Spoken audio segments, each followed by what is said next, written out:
Hai, halo! Perkenalkan, nama saya Baby Samantha dari kelas Public Speaking dan Presentasi KM 302. Pada kesempatan kali ini, saya akan membahas mengenai aspek-aspek penting dalam public speaking dan komunikasi. Yuk, kita bahas satu-satu. Teman-teman pengen gak sih tampil di depan umum dengan percaya diri dan maksimal?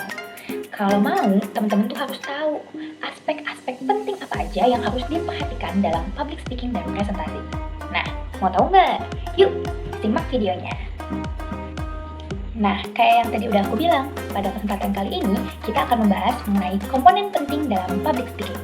Namun sebelumnya, kita harus tahu dulu, apa sih sebenarnya public speaking itu? Melansir dari laman Couchko, public speaking adalah sebuah seni berpidato di mana pembicara berkomunikasi dengan audiensnya melalui sebuah presentasi lisan.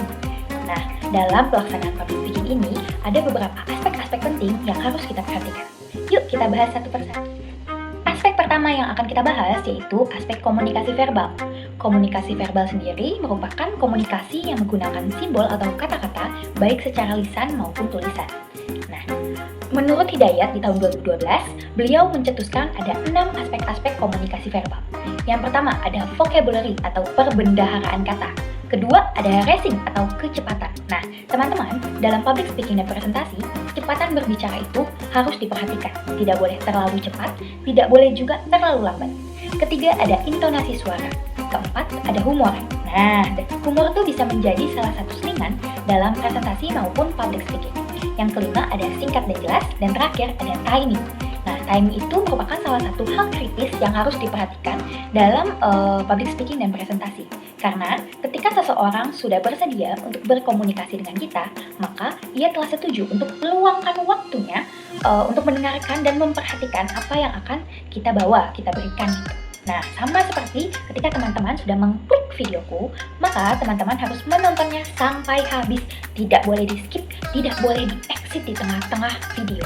Karena nanti pesan yang akan aku sampaikan, ya tidak akan tersampaikan dengan baik. Teman-teman bisa terlewatkan pesan-pesannya. Kita lanjut ke aspek kedua.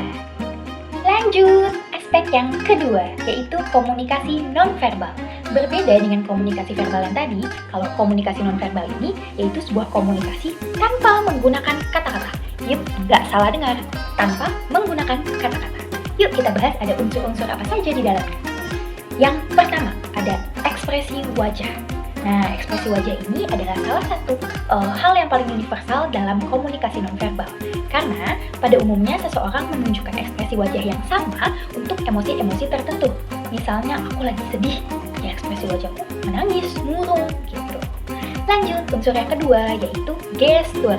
Gestur atau gerakan tubuh. Nah, gestur ini sering digunakan juga dalam komunikasi nonverbal. Contohnya kayak melambaikan tangan, menganggukkan kepala, atau menunjuk suatu barang gitu. Poin yang ketiga ada postur tubuh. Postur tubuh ini juga dapat menyampaikan banyak informasi. Seperti contoh, ada seseorang yang berdiri tegak, lalu tangannya di pinggang gitu. Nah, itu cenderung memperlihatkan bahwa dia seseorang yang tegas. Lanjut, yang keempat ada paralinguistik. Paralinguistik ini meliputi nada bicara, volume suara, dan ketinggian nada. Lalu ada tatapan mata. Oke, tatapan mata juga memainkan peran penting dalam komunikasi. Karena misalnya kita ada bertemu orang nih yang kita sukai atau kita hormati. Biasanya kecepatan mata kita berkedip atau pupil mata kita tuh kelihatan membesar. Nah, tatapan mata ini juga masuk ke dalam salah satu komunikasi nonverbal. Lanjut, yang keenam ada sentuhan. Nah, sentuhan juga merupakan salah satu jenis komunikasi nonverbal. Namun biasanya sentuhan yang ditunjukkan oleh wanita dan laki-laki itu memiliki arti yang berbeda. Ketika sentuhan dilakukan oleh wanita, maka biasanya itu menunjukkan suatu rasa kasih sayang, empati, perhatian. Namun berbeda ketika sentuhan dilakukan oleh pria, maka biasanya mereka menunjukkan suatu kekuasaan, kendalinya atas orang lain. Lanjut, yang ketujuh ada penampilan. Nah, penampilan ini seperti pilihan warna pakaian, gaya rambut juga dianggap menjadi salah satu alat komunikasi nonverbal. Lanjut lagi ada yang namanya proxemic. Proxemic ini adalah jarak bicara dengan orang. Nah, pada umumnya jarak bicara 0,5 sampai 1,5 meter itu dilakukan ketika kita sedang berbicara dengan orang terdekat kita, seperti keluarga, pasangan, sahabat. Namun, untuk berkomunikasi dengan orang yang profesional seperti rekan kerja kita atau dia teman kita, biasanya jaraknya yaitu 1,5 sampai 4 meter.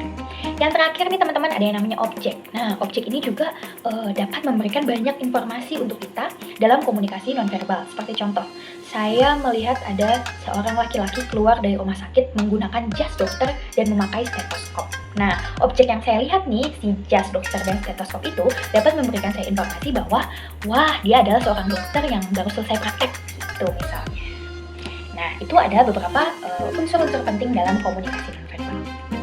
Selanjutnya, kita akan membahas mengenai artikulasi dan intonasi. Sebagai seorang public speaker yang handal, maka kita perlu menguasai salah satu ilmu dasar dalam public speaking, yaitu teknik vokal. Nah, teknik vokal ini terbagi menjadi dua bagian, yaitu artikulasi dan intonasi. Kita bahas dulu bagian intonasi. Intonasi merupakan tinggi rendahnya nada suara irama bicara atau alunan nada. Nah, pada public speaking, intonasi menjadi salah satu hal penting yang sangat harus kita perhatikan.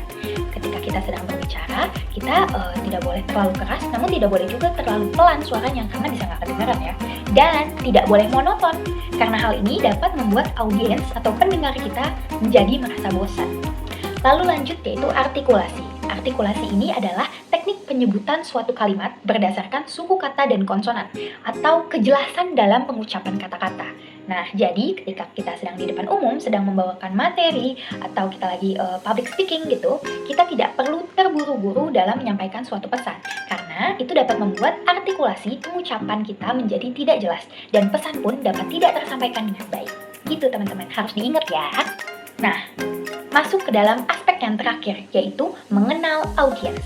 Mengenal audiens ini adalah salah satu fondasi utama yang menjadi penentu kesuksesan dari presentasi kita.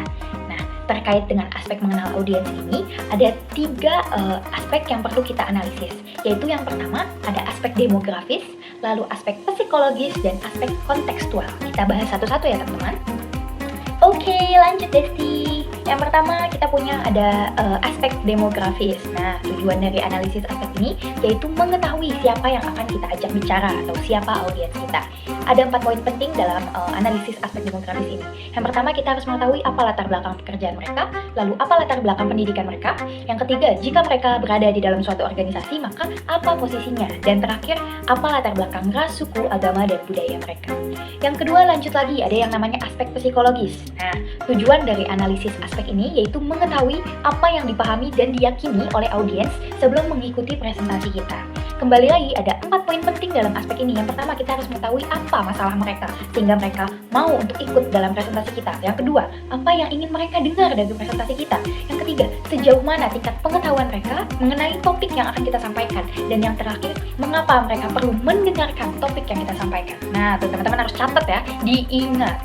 Yang ketiga, masuk ke dalam aspek kontekstual. Tujuan dari analisis aspek kontekstual ini adalah untuk mengetahui bagaimana situasi yang akan kita hadapi di tempat kita akan melakukan presentasi atau public speaking. Nah, kembali lagi ada 4 poin penting yang harus digarisbawahi. Yang pertama, kita harus tahu apakah audiens kita hadir karena mereka memang sukarela, mau hadir, mau mendengarkan, atau justru hanya karena kewajiban saja. Yang kedua, di mana kita akan melakukan presentasi. Yang ketiga, bagaimana kondisi ruangan dan peralatan apa yang akan digunakan. Kita harus siap dalam segala kondisi, ingat ya teman-teman. Dan yang terakhir, berapa lama waktu yang diberikan untuk kita mengisi acara tersebut. Masuk ke dalam materi terakhir hari ini teman-teman. Nah, kita kan udah membahas nih aspek-aspek penting apa saja di dalam melakukan public speaking dan presentasi supaya kita berjalannya lancar, mudah, percaya diri gitu. Kita juga udah bahas mengenai analisis audiens. Nah, untuk menganalisis audiens ini kita perlu strategi, kita perlu taktik-taktik. Memang memerlukan proses yang panjang, namun pada akhirnya kita akan memperoleh hasil yang sangat maksimal. Nah, aku punya 4 tips and trick dalam melakukan analisis strategi yang tadi udah kita bahas. Yang pertama, kita harus melakukan dulu analisis pribadi. Nah, ini merupakan langkah awal untuk kita memulai analisis audiens kita. Kita harus dapat memperkirakan sendiri mengenai audiens yang akan kita temui.